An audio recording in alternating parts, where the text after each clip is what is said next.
Dragonfly TV, real kids doing real science.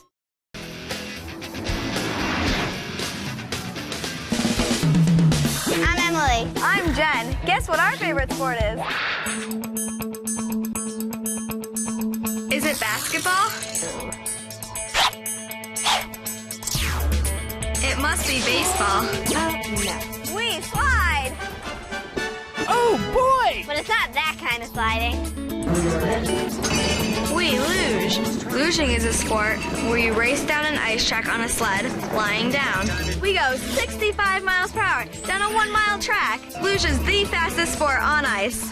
We're on the USA Luge Junior Development Team. I know Emily through Luge when she came to a camp, and then we just started being friends. If I just need to talk about something, like I can talk to her. She knows how to help you and like cheer you up if you're feeling sad.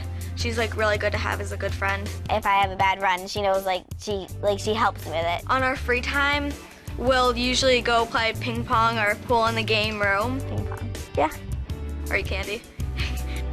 We thought we'd check out our sliding techniques before training begins. We went to the New York Hall of Science. Pitch all 3 balls. Which one do you think goes fastest? The museum has cool sports stuff inside to test your performance. And there's more outside on the science playground. Oh, that's awesome! Whoa! They even have 2 giant slides. Look at the slide! I want to go try them out. Come on. One slide is straight. The other is curved. Which one's faster? I think it's a straight one. Well, there's only one way to find out. Let's go. try it. Ready? 1, 2, 3. I won. Oh, okay, you won. The straight slide was more like a luge track, so we used that one for our experiment. In luge, you push a bunch of times to get started, but does more pushing always make you go faster? The museum had a silk bag we used as our sled. We went down the slide with a big push, a little push, and no push to see if that decreased our time. Good job. This one's no push. We slid 3 times each for each push and looked at our average times. It was hard to get your time because you're so fast. It's hard being this good. Try a little push this time. Ready? Go. We thought a push at the top would make us slide faster, like in luge. Go. 47, good job. A lot faster than your first one. Try a big push, just like in luge. Wow, 43, a good number, but it's raining out. We thought the rain might change our speed, and we had enough data, so we went back inside. We averaged our times for each push. Your second time was 0.43. And your third time was 0.43. Well, looking at the times, it seems like the bigger push we give, the faster we're gonna go. The big push cut our time by 1/10 of a second. People think that 1/10 of a second's really quick, but when you think about it in luge, it's a really long time because that's the difference between winning a race and losing a race. I can't wait to take what we learned here to Lake Placid. Lake Placid, here we come. We're on the USA Luge Junior Development Team.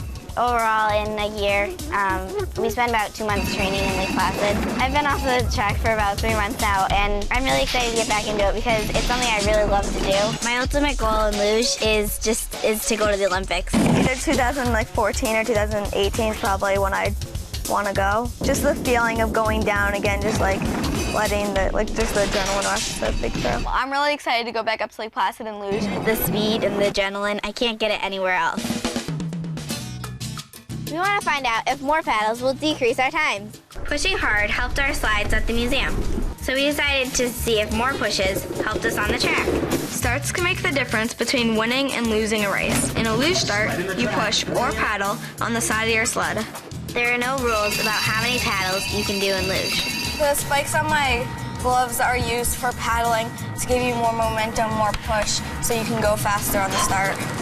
Our coach always starts training with a move called sack of potatoes. The sack of potatoes reminds us how gravity works in luge. We don't paddle or push off. We'll start with the sack.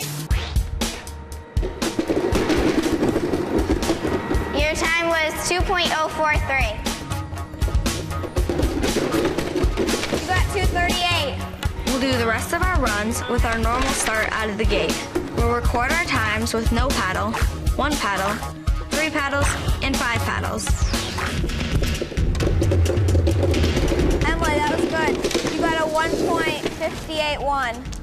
that have spikes on. We did each run 3 times and recorded the averages. Your time was 1.547. Wow, Emily, that was a lot better than your other times. You got a 1.541. You broke 5. I broke 5? You got 1.496. Man, I'm on fire. You got a 1.539. That's your best one out of all 3. Emily, I'm gonna do one pull with, I'll try to get in 5 paddles. Okay. We were hoping 5 paddles would give us faster times. You got 1.88. Okay, so that's a lot slower. Did you get all 5 paddles in? No, I only got 4 for all of them.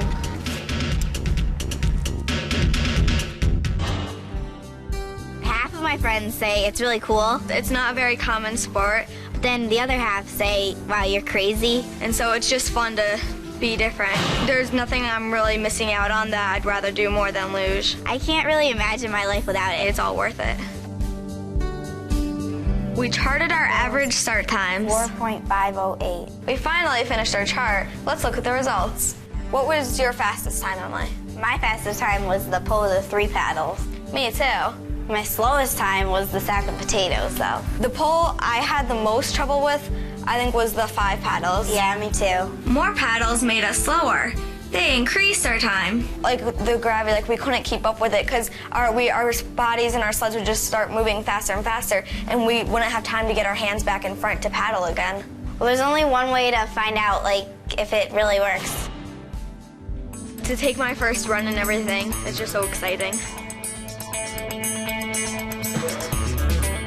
3 paddles were the fastest, so that's what we used on our first run of the season.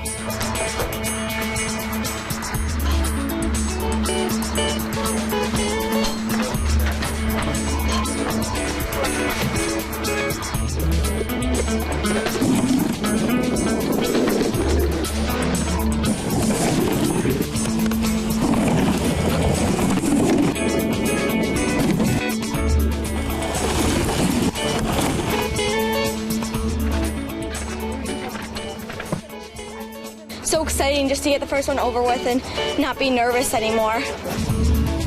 Because how much snow there is.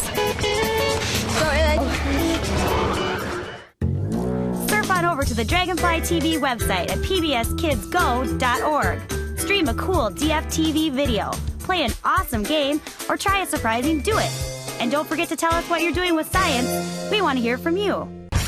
Major funding for Dragonfly TV is provided by the National Science Foundation, supporting education and research across all fields of science and engineering. The National Science Foundation, where discoveries begin.